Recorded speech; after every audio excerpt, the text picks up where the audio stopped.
Hello out there and welcome to another exciting edition of the program Inside Nilds. It's always a great and exciting moment having you with us on this very interesting show. I'm Okiri Agbonsuremi, your guide.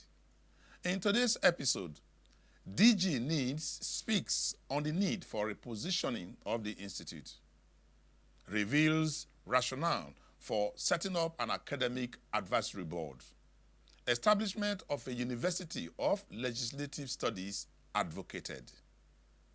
Former INEC chairman Attahiru Jega hails Professor Abubakar Suleiman's leadership at Nilds.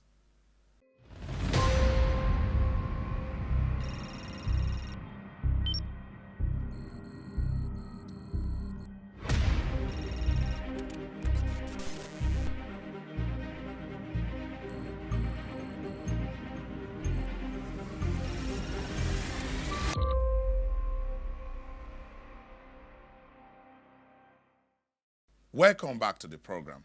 Vision is the force behind achievements. It is the power that propels the realization of dreams and is pivotal to every great accomplishment.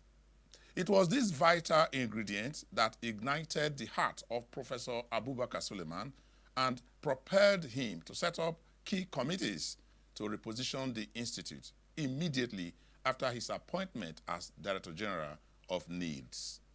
These committees include the following: an Academic Advisory Board, Committee on Review of the Institute's Scheme of Service, and Administrative Manual, Committee on Staff Audit, Committee on Public Perception and Expectations of the 9th National Assembly. Professor Suleiman did not miss words while outlining some of the guiding principles which spurred him to take the steps. Most of our work are purely academic. But we don't have a senate of a university that perform the academic duties of a university. So the first thing I do is to beef up the academic content of this institute. And for the institute to be taken seriously as an academic body, is to set up what I call an academic advisory board of 7 professors drawn from the 6th geopolitical zone, headed by the Vice Chancellor, former VC of University of Abuja, Professor Nuhu Yakub, a renowned political scientist, a 2-time VC in Nigeria, with other scholars cutting across economic, political science, law, and other related disciplines. How has his efforts to engender staff motivation impacted on them and the general working environment at Nilds? Out of addressing the grievances of staff, issue of placement, issue of overstay on contract staff, issue of recruitment, I observe that there is need for us to have a review of the scheme of service, an administrative manual. I presented a memo to council, which was gladly approved. So a committee was set up to do that, headed by a former PAMSEC, Dr. Abba Akim Ahmed. And today, the committee, in the course of their assignments, engaged staff to make inputs, to send a memo. So it's not just a scheme of service imposed on them. It's a scheme of service that came out of them. They were part of it. After delivering on its terms of reference, a member of the Committee on the Review of Nilds Scheme of Service, chaired by Dr. Hakim Baba, explained that their task was to address all inconsistencies in the old schemes of service and administrative manuals to ensure that approved standards are maintained for employment, promotion, and discipline. Professor Shedu gave a background on how the committee worked hard and arrived at its recommendation. If you look at the committee which was chaired by Dr. Hakim Baba Ahmed. All the members, have diverse backgrounds, but that are related to the subject matter of our assignment. So we all had contributions to make, and at the same time, we all had something to learn from each other. So there was that mutual respect. We had deep discussions and sometimes disagreements so that we could agree, and sometimes we all agree to agree. But what was important is that every one of us had something unique that we were bringing into that experience, and we individually recognized that, and we benefited from each other. But I think what also made that camaraderie possible was also the quality of the secretariat we set up. In fact, members of your secretariat could easily pass for the consultants themselves. They are very qualified in their own rights. We had very mature discussions with them. Anytime we had gray areas, they were always on hand to lead us through. When we wanted materials, they were there. And again, we're not acting under any pressure, because no stakeholder came to us telling us that this is what we want to be included in the outcome of, in the output of our, exercise. For example, neither members of management, nor the DG, nor the ordinary staff member, nobody met us. So we were very free to discuss and to come up with what we thought was going to be the best to move Nilds forward. He expressed optimism that the recommendations of the committee will reposition Nilds. If you really want to assess what we have done and how it is going to take Nilds forward, you need to look at the background of our of the committee being established in the first place. There were certain lacuna that were existing and inconsistencies. For example, there were inconsistencies in some of the clauses within the scheme of service, between the scheme of service and the administrative manual. So we needed to resolve those inconsistencies. And we also did our own research before we even commenced the exercise. And we got to know that over time, for some cadres, they used to witness stagnation in promotion. We also observed that over time, needs had grown in complexity, in structure, in departmentation, and the then existing manual and also scheme of service were not adequate to really address such challenges, because there were departments that were not reflected in the scheme of service. We also observed so many other things. For example, there were no standardized methods of even promotion, of even disciplinary action. Even the reward system. We observed all of those. We thought the best we could do was to try as much as we could, as much as human, to address all of these issues. On the Staff Audit Committee, the DG, Professor Suleiman, emphasized the nexus between staff motivation and organizational performance. One of the major problems was the issue of staff welfare in terms of their training, in terms of their placements, in terms of their welfare.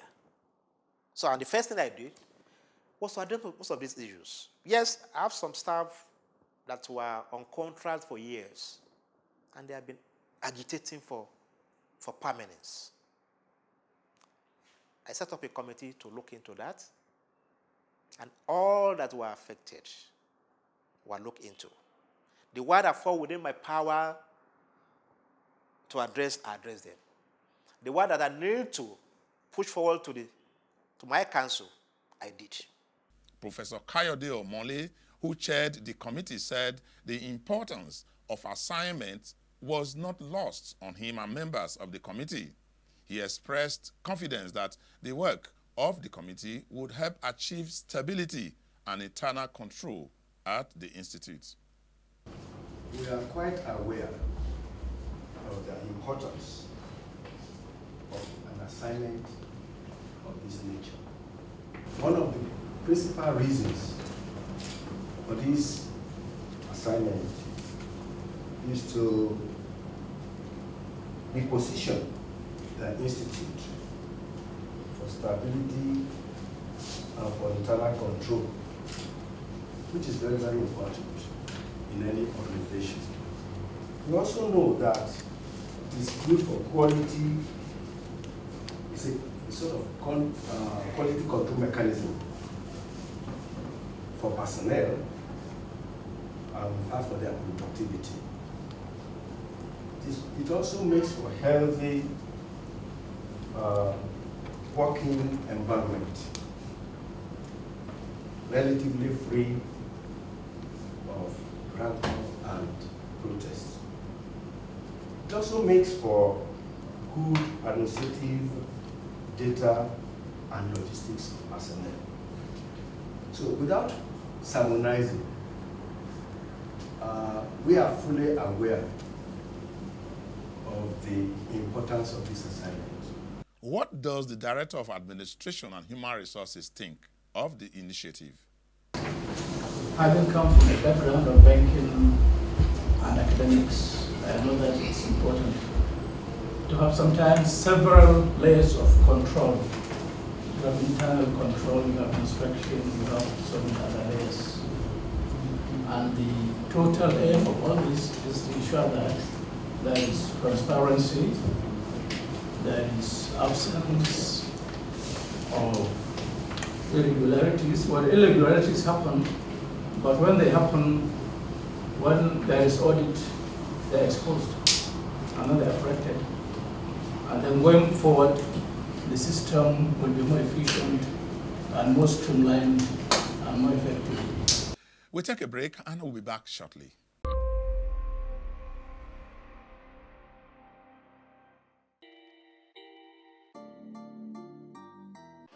Within the first 4 years, I was here in National Assembly, from 8th Assembly. I had a lot of inputs from Nilds in terms of all the bills that I had in the 8th Assembly.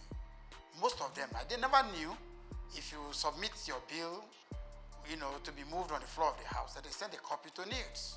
Nilds will evaluate that bill and then make their own comments and offer professional advice on how that bill should go. I never knew until I started getting, letters from Nilds over the bills I was sponsoring. And then I knew that was truly a body that we all need to encourage for them to do more.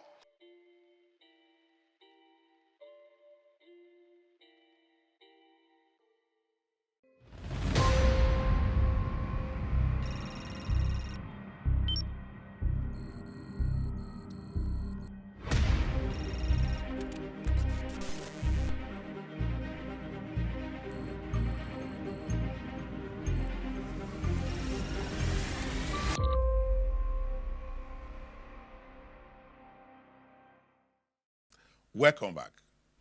After about 100 days in office, Professor Abubakar Suleiman set up an academic advisory board for the Institute. While inaugurating the academic advisory board, Professor Abubakar Suleiman reeled out the vision behind the move. I promise the management and staff of the Institute that it is imperative to refocus the Institute by establishing an academic advisory board comprises seasoned experts outside the Institute pool of experts that can help us achieve the following objectives as captured already in your terms of reference. 1. Provide strategic direction and assess the effectiveness of the Institute's academic programs, quality of staffing, deliverable method and outputs. Suggest way of achieving Nilds' expanded mandates propose ways to explore external links and maintain effective partnership with other relevant academic and research institutions. Deal with any other issues deemed to be necessary and appropriate by the Director General of the Institute that will enhance the progressive realization of its mandate, especially as it relates to do with its academic contents. I'm particularly interested in your professional guidance as it relates to our postgraduate programs, which I believe is not overdue in terms of contents, in terms of substance, in terms of staffing. We are operating this in partnership with the University of Benin. Distinguished experts, your acceptance today to serve on the Academic Advisory Board on the Institute and under the chairmanship of Professor Nuhu Yakub is a clear demonstration of your commitment to excellence, national interest, and sustenance of democratic governance. We are expected to work closely with our pool of consultants, research fellows, and other resource persons. It is my expectation that this advisory board will necessarily meet biannually after today's inaugural meeting and submit the annual report to the DG for review and implementation. At the occasion, Professor Nuhu Yakub gave assurances that the committee will realize its mandate. Our mandate is clear, based on the speech just given by the DG.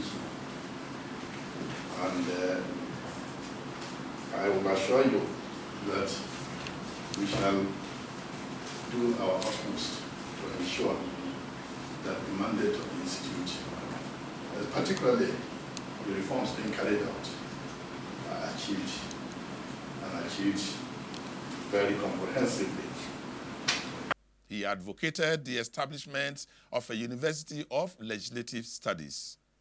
Given the sentiment existing today in Nigeria, whereby almost every particular human endeavor, is being given a particular institute or institution to mold, the epistemology and also, the skills that they are peculiar to them by setting up institutions or institutes that will, reflect such, skills. For instance, what I mean by this is that not long ago, the President of the Republic, President Muhammad Buhari, went to Budaura to go and establish University of Transportation. The Nigerian Air Force is setting up, the University of Air Force in Bauchi, somewhere in Bauchi State, and so on and so forth. And we now said in our committee that why don't we also try and aspire to have University of Legislative Studies? That's what we're working towards. We'll take a break and we'll be back shortly.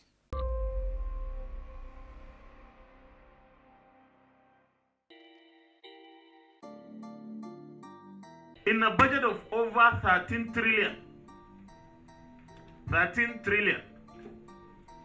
National Assembly would have its budget of 125 to 128 billion. What percentage is that? This is less than 1%. So where is the remaining 99%? And yet, instead of trying to see how the 125, 128 billion would be utilized by the National Assembly system, what will be the output from the National Assembly? How useful are the outputs to the Nigerian public? We will always argue, cut the funding to the National Assembly is too much, it's bogus. I'm not here to defend the National Assembly, but I'm here to encourage debate on what National Assembly means to us.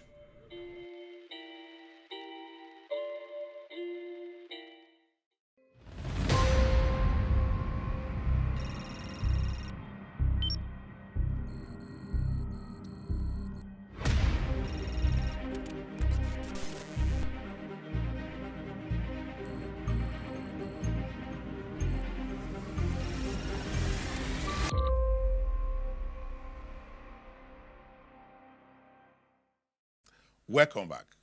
A former chairman of the Independent National Electoral Commission, INEC, Professor Tahiru Jega, chaired the Committee on Public Perceptions and Expectations of the 9th National Assembly.